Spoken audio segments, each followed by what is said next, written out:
सभापति जी भारत के अग्रणी मनीषियों ने राष्ट्र के विकास के लिए युवा शक्ति का उपयोग करने के प्रयास किए हैं और इनमें महात्मा गांधी और रविन्द्रनाथ टैगोर के नाम उल्लेखनीय हैं। यह मात्र संयोग ही नहीं है कि महात्मा गांधी और कवि टैगोर ने अपने अपने तरीके से आश्रम की अवधारणा का उपयोग साबरमती और शांति निकेतन में यह दिखाने के लिए किया कि समाज की परंपरा और सभ्यता की परिधि में रहकर भी अभिनव प्रयोग किए जा सकते हैं। मैं विशेष रूप से कवि के उस शैक्षिक दर्शन और शिक्षा पद्धति में उन प्रयोगों की ओर ध्यान आकर्षित करना चाहूँगा जिनके माध्यम से उन्होंने सामाजिक और राष्ट्रीय महत्व की समस्याओं के निराकरण का प्रयास किया।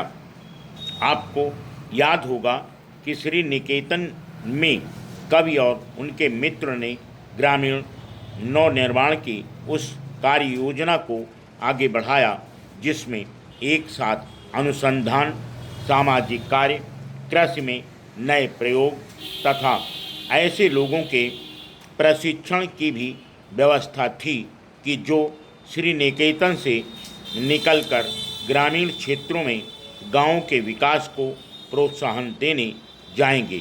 गांधी जी ने साबरमती आश्रम को आधार बनाकर ग्रामीण उद्योगों, विशेषकर खादी काटने और बुनने के पुनरुत्थान के लिए जो कार्य योजना बनाई थी वह भी बहुत कुछ इस योजना से मिलती जुलती ही थी।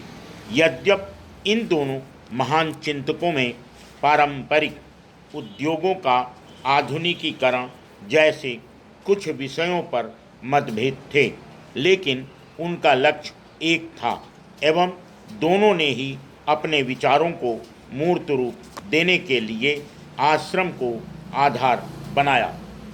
मानव संसाधन विकास में युवा पीढ़ी की भूमिका पर समसामयिक अर्थव्यवस्था और समाज की नई मांगों के परिप्रेक्ष्य में विचार करने की आवश्यकता है।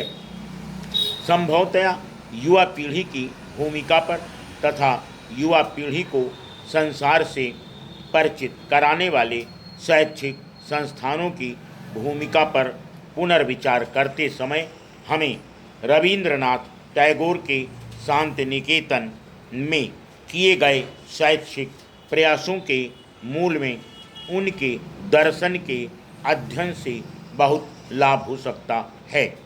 हमें अपने नए चिंतन और कर्म का आधार टैगोर जैसे महान नेताओं के कार्यों और परंपराओं को बनाना होगा। कौन से ऐसे क्षेत्र हैं जिसमें शिक्षित युवा पीढ़ी मानव संसाधन विकास और मोटे तौर पर समाज के निर्माण में उल्लेखनीय भूमिका निभा सकती है।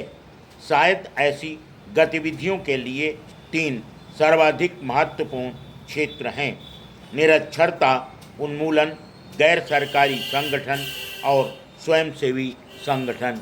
Full stop.